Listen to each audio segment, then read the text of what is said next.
देंगे बेटा। जब खेसारी मारे खेसारी की मार चोट देंगे दोस्त, जब खेसारी पे पड़ेगी तो तेरी माँ तो ऐसी ही चुप जाएगी। तो नमस्कार प्रणाम दोस्तों, आप लोगों को फिर से एक बार राडू भोजपुरिया भाई यूट्यूब चैनल में स्वागत है। दोस्तों पवन सिंह का भाई विशाल सिंह और खेसारी लाल यादव जी के मैनेजर विवेक सिंह का एक बहुत ही ज़्यादा कॉल रिकॉर्डिंग वायरल हो रहा है, जिसमें काफ़ी गाली गलौज करते हुए नजर आ रहे हैं लोग।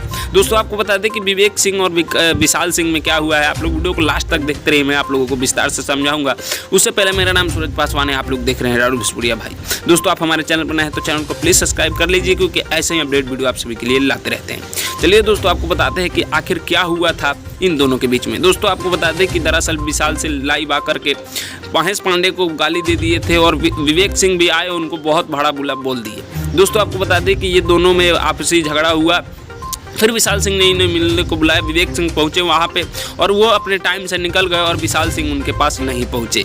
दोस्तों विवेक सिंह जाकर अकेले चले आए और विशाल सिंह 150 गुंडे लेकर भेजे थे विवेक सिंह को मारने के लिए, लेकिन विवेक सिंह का कुछ नहीं कर पाया। दोस्तों आप लोगों का क्या कहना है नीचे कमेंट बॉक्स में जरूर बताइएगा। मिलते हैं आप सभी से जल्दी नेक्स्ट वीडियो में, तब तक के लिए जय हिंद जय भोजपुरी।